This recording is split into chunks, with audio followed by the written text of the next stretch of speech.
et on pense que les caisses sont vides. Ah tiens, Caisses sont vides. oui. Ok. Bon, ben, merci de l'information. Et j'appelle les brokers. Et les brokers me disent, oui, pas de problème, pour ce tel capital, non, il est à zéro.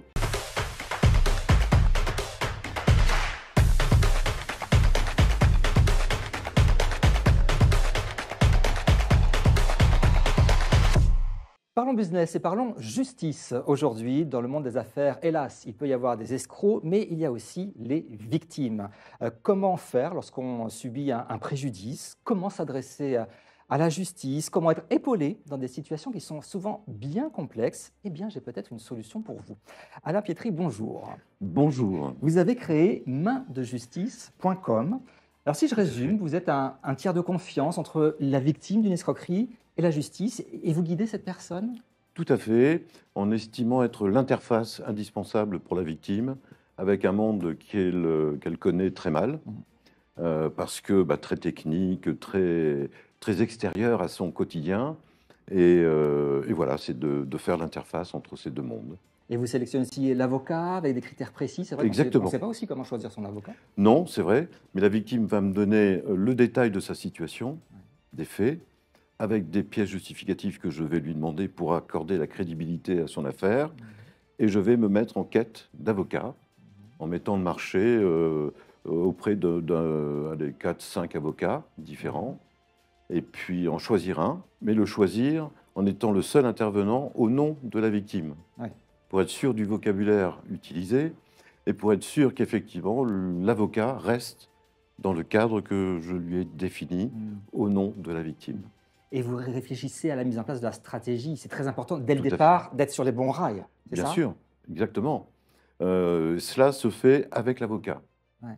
parce que je tiens absolument à impliquer l'avocat dans son travail, qui est son travail normalement, et auquel est confronté un certain nombre de justiciables. Sur les documents, alors on sait qu'il y a souvent la plainte, la signation en référé, etc. Vous guidez aussi dans la mise en place de ces Ah, tout documents-là? à fait, et je les rédige moi-même, avec une validation d'un côté de l'avocat et celle de la victime, bien Ouais. évidemment. Vous m'avez dit que vous tenez beaucoup à l'échange d'informations. C'est vrai, moi Exactement, aussi j'ai subi un cas. oui. Quand on n'est pas informé de ce qui se passe, où est-ce qu'on en est, ça va pas assez vite, hein, vous échangez beaucoup? Alors oui, énormément, et je suis au courant quasiment quotidiennement par l'avocat, puisque je viens à l'information auprès de l'avocat, ou c'est lui qui me donne l'information, pour tenir informé la victime et pour lui montrer que les choses bougent, évoluent. Pourquoi? Bah, tout simplement parce que je me suis rendu compte que les victimes avaient affaire à des avocats, la plupart du temps spécialisés en divorce, qu'un ami à eux connaissait, qu'il était très bien, etc.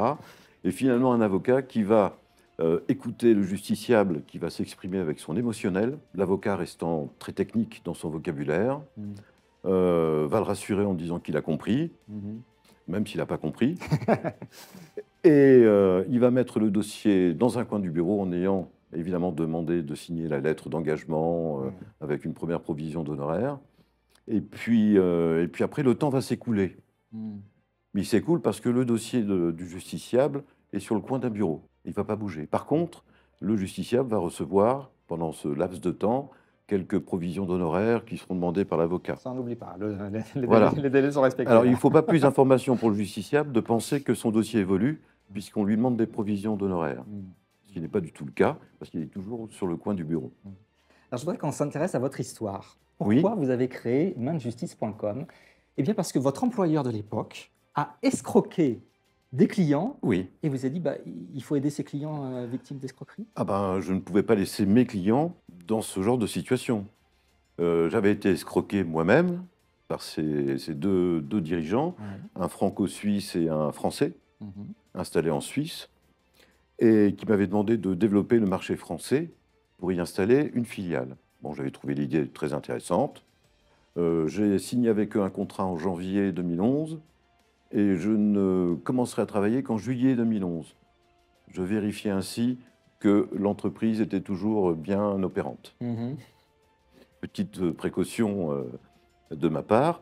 Et 8 clients obtenus, avec environ 600 000 € et francs suisses de placés, Ouais. donc capital à gérer. Ouais. auxquels on annonçait régulièrement des plus 26%, plus 20%, etc. Ah ouais, intéressant. En ayant affaire. Ah oui, très intéressant. Soi-disant. Bah, Soi-disant. Très intéressant. Jusqu'au jour où le personnel de la société me contacte et me dit, voilà, Alain, on a un petit souci, on a même un gros problème, c'est qu'on pense qu'il y a quelque chose de louche et on pense que les caisses sont vides. Ah tiens, Caisses sont vides. oui. Ok. Bon, ben, merci de l'information. Et j'appelle les brokers.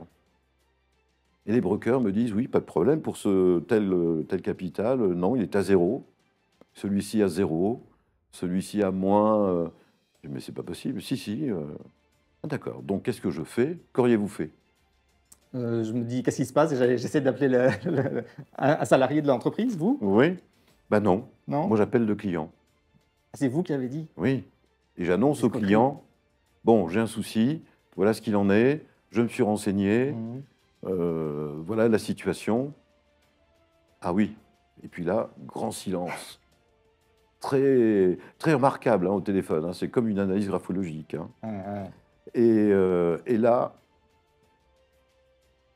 aucun mot, rien. Bon, je vous rappelle. OK, on raccroche, et j'appelle les 8 clients comme ça. Et je réfléchis, et puis je ne pouvais pas les laisser dans cette panade. Donc, OK, on va créer quelque chose, et finalement, je vais prendre en main leur dossier, et puis ben, je vais contacter des avocats en Suisse, etc. Et ça a été les premiers cheminements de la structure la plus simple, la plus rapide, c'était manjustice.com en tant qu'association. Et Même puis, si au départ, elle avait un autre nom. la fin de l'histoire, c'est le patron véreux, il est allé en prison ou pas? Oui, Oui. Ah, au bon. bout de 8 mois de Il y a une procédure, justice. au bout de 8 mois de procédure, je découvrirai avant toute chose 8 clients, 8 victimes, Ouais, 8 dossiers. ouais. Mais très vite, l'entreprise donnera des informations à d'autres victimes de cette entreprise qui étaient victimes depuis 1 an, voire 2 ans auparavant, et qui n'avaient pas osé bouger. Devinez pourquoi. Ils ne savaient pas comment faire. Ouais. Et puis ensuite, ils avaient honte de dire Oui. à leur entourage On qu'ils s'est s'étaient fait avoir. escroquer. On s'est fait avoir, effectivement, on n'a pas envie de le dire. Et donc, ben, ça, les auteurs de ces délits le savent très bien. Alors, manjustice.com, vous êtes une association. Donc, de 8, pardon, de Oui, 8, on vous s'est êtes retrouvé passé- à 18. 18, voilà, vous êtes 18. Comment on vous contacte? Qu'est-ce que ça me coûte si je suis victime d'escroquerie, que je vous appelle pour que vous m'aidiez? Comment ça se passe? Comment ça se passe? Eh bien, de temps en temps, il y a quelques opérations qui se font avec Google. Je recherche un avocat, c'est ce que pianotent le plus souvent les personnes, celles que j'ai au téléphone régulièrement. Et là-dessus, ça se passe très très bien.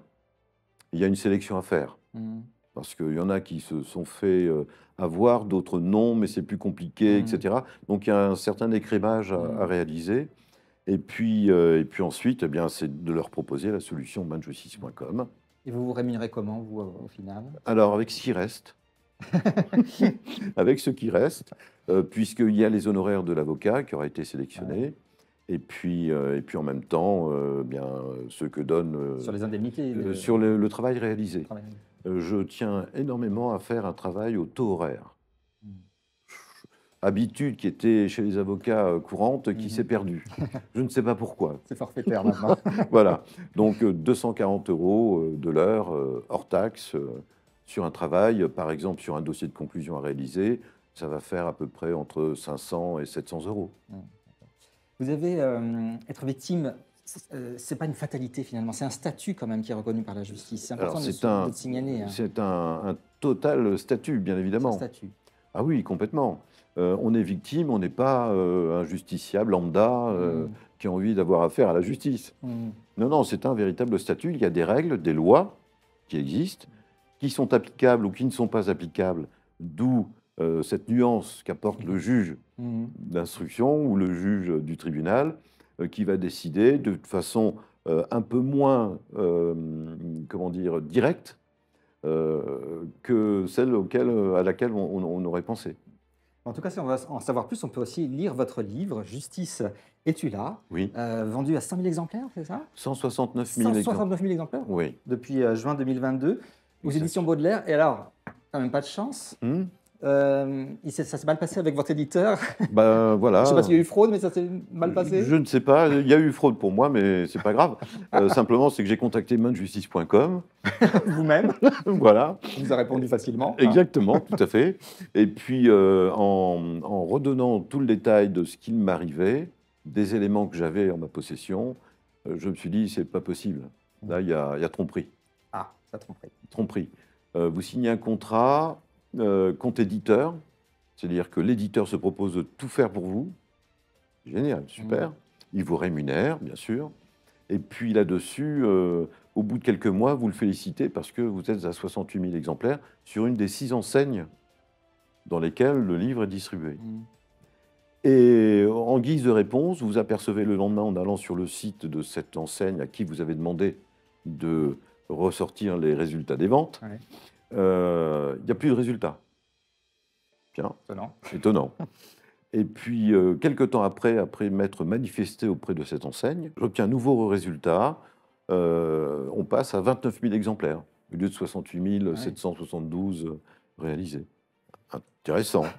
Donc, on repose la question, on insiste un petit peu plus directement, et là, on revient à des niveaux Correct, corrects. les vrais chiffres. Quoi. Voilà, tout à fait. Et je demande à Baudelaire, aux éditions Baudelaire, quelles sont les ventes réalisées, parce que je voulais, au bout d'un an de publication, toucher mon forfait rémunéré.